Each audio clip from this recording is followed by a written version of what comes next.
ओम नमः शिवाय। मेरे चैनल में आप सभी का स्वागत है।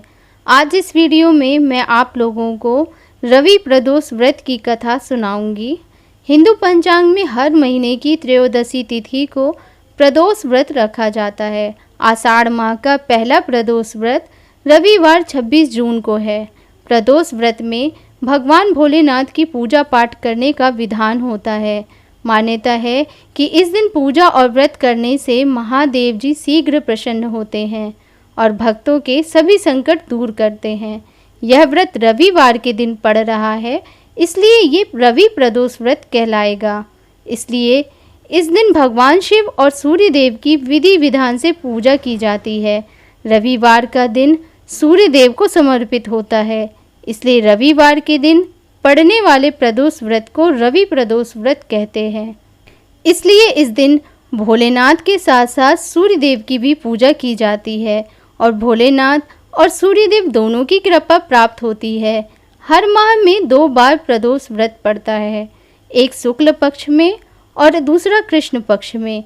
इस तरह से साल में कुल 24 प्रदोष व्रत पड़ते हैं और इस दिन की गई पूजा से मान प्रतिष्ठा बढ़ती है।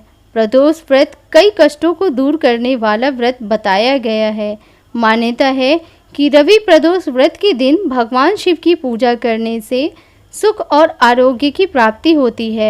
माना जाता है कि इस दिन रवि प्रदोष व्रत की कथा को पढ़ने या सुनने से मनोवांछित फल की प्राप्ति होती है। तो चलिए रवि प्रदोष व्रत की कथा शुरू करते हैं। कथा इस प्रकार है। एक समय सर्व प्राणियों के हितार्थ परम पावन भागीरथी के तट पर ऋषि समाज द्वारा विशाल गोष्ठी का आयोजन किया गया। इस सभा में व्यास जी के परम शिष्य पुराण वेत्ता सूत जी महाराज हरि कीर्तन करते हुए पधारे। सूत जी को आते हुए देखकर सोनकादि 88,000 ऋषि मुनियों ने खड़े होकर दंडवत प्रणाम किया। महाज्ञानी सूत जी ने भक्ति भाव से ऋषियों को हृदय से लगाया तथा आशीर्वाद दिया। विद्वान ऋषिगण और सब शिष्य आसनों पर विराजमान हो गए। सोनकादि ऋषि ने पूछा, हे पूज्यवर महामते, कृपया यह बताने का कष्ट करें कि मंगलप्रद कष्ट निवारक यह व्रत सबसे पहले किसने किया और उसे क्या फल प्राप्त हुआ। श्री सूत जी बोले, आप सभी शिव के परम भक्त हैं। आपकी भक्ति को देखकर मैं व्रती मनुष्यों की कथा कहता हूँ, ध्यान से सुनो। एक गांव में अति दीन ब्राह्मण निवास करता था। उसकी साध्वी स्त्री प्रदोष व्रत किया करती थी। उसे एक ही पुत्र रत्न था। एक समय की बात है, वह पुत्र गंगा स्नान करने के लिए गया। दुर्भाग्यवश मार्ग में चोरों ने उसे घेर लिया और वे कहने लगे कि हम तुम्हें मारेंगे नहीं, तुम अपने पिता के गुप्त धन के बारे में हमें बतला दो। बालक दीन भाव से कहने लगा कि बंधुओं, हम अत्यंत दुखी दीन हैं, हमारे पास धन कहाँ है। तब चोरों ने कहा कि तेरे इस पोटली में क्या बंधा है। बालक ने निसंकोच कहा कि मेरी माँ ने मेरे लिए रोटियां दी हैं।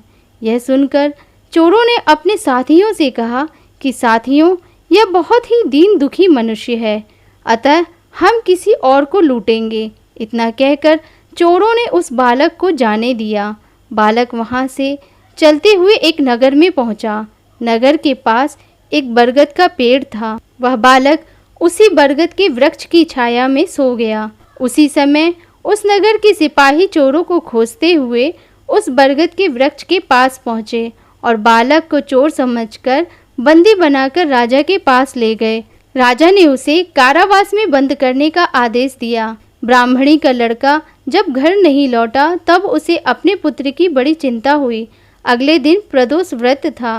ब्राह्मणी ने प्रदोष व्रत किया और भगवान शंकर से मन ही मन अपने पुत्र की कुशलता की प्रार्थना करने लगी। भगवान शंकर ने उस ब्राह्मणी की प्रार्थना स्वीकार कर ली। उसी रात भगवान शंकर ने उस राजा को स्वप्न में आदेश दिया कि वह बालक चोर नहीं है, उसे प्रातःकाल छोड़ दे, अन्यथा उसका सारा राज्य वैभव नष्ट हो जाएगा। प्रातःकाल राजा ने शिवजी की आज्ञानुसार उस बालक को कारावास से मुक्त कर दिया। बालक ने अपनी सारी कहानी राजा को सुनाई। सारा वृत्तांत सुनकर राजा ने अपने सिपाहियों को उस बालक के घर भेजा और उसके माता पिता को राज दरबार में बुलवाया। उसके माता पिता बहुत ही भयभीत थे। राजा ने उन्हें भयभीत देखकर कहा कि आप भयभीत ना हो, आपका बालक निर्दोष है। राजा ने ब्राह्मण को 5 गांव दान में दिए, जिससे कि वे सुखपूर्वक अपना जीवन व्यतीत कर सकें। भगवान शिव की कृपा से ब्राह्मण परिवार आनंद से रहने लगा। अतः जो भी मनुष्य रवि प्रदोष व्रत को करता है, वह सुखपूर्वक और निरोगी होकर अपना पूर्ण जीवन व्यतीत करता है। तो ये थी रवि प्रदोष व्रत की कथा। आपको मेरे द्वारा सुनाई हुई कथा अच्छी लगी हो तो प्लीज़ मेरे चैनल को लाइक करिएगा, शेयर करिएगा और सब्सक्राइब करिएगा। धन्यवाद।